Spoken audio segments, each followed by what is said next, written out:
नमस्कार दोस्तों, मैं हूं अंकित और आज मैं आपको एक ऐसी सच्ची घटना सुनाने जा रहा हूं जिसने मेरी जिंदगी बदल दी।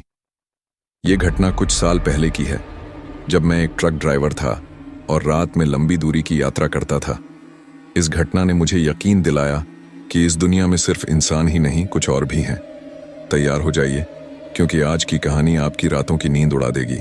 उस रात आसमान में घने बादल छाए हुए थे। बारिश हल्की हल्की शुरू हो चुकी थी।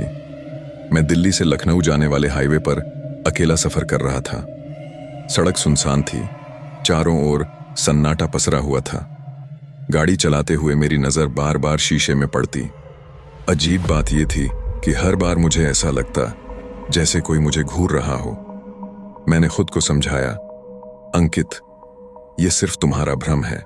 लेकिन मेरा भ्रम उस वक्त टूट गया जब मैंने सड़क के किनारे एक सफेद साड़ी पहने औरत को खड़े देखा। वह मेरी तरफ इशारा कर रही थी। पहली नजर में वह बहुत ही सुंदर लग रही थी, लेकिन उसकी आंखों में कुछ ऐसा था जो मेरे रोंगटे खड़े कर गया।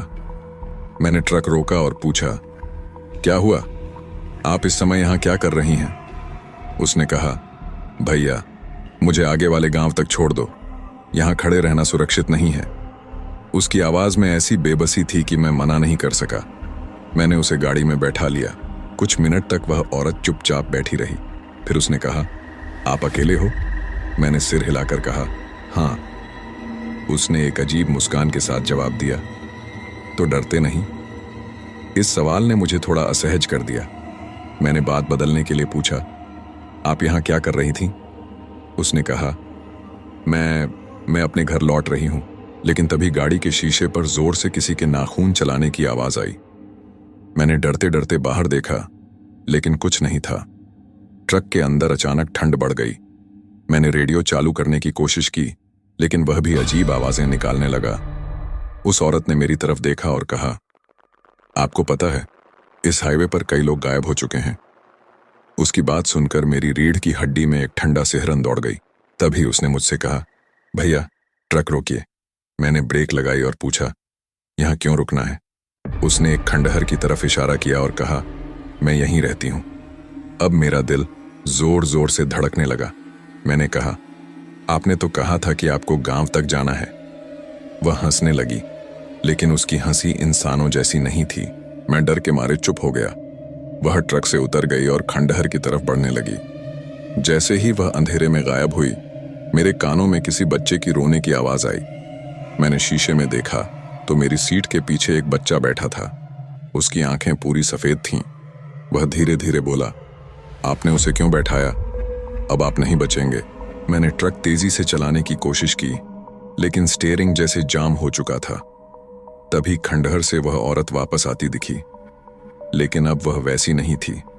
उसका चेहरा जला हुआ था, आंखों से खून बह रहा था और वह हवा में तैर रही थी। उसने जोर से चिल्लाते हुए कहा, तुमने मुझे यहां रोका, अब तुम यहीं मरोगे। मैंने पूरी ताकत लगाकर ट्रक चलाया, लेकिन ट्रक अपनी जगह से हिल ही नहीं रहा था। तभी मेरे कानों में कई लोगों की चीखें गूंजने लगीं। ऐसा लग रहा था जैसे मेरी गाड़ी के चारों तरफ आत्माओं की भीड़ जमा हो गई हो। मेरी सांसें तेज हो चुकी थीं और मेरी आंखों के सामने अंधेरा छाने लगा। अचानक सब कुछ शांत हो गया। मैंने अपनी आंखें खोलीं तो पाया कि मैं एक खाली सड़क पर खड़ा था। ट्रक चालू था, लेकिन गाड़ी में कोई नहीं था। मैंने अपनी गर्दन घुमाई तो देखा कि खंडहर अब वहां नहीं था। वह जगह एक बड़ा गड्ढा बन चुकी थी, जैसे कोई हादसा हुआ हो।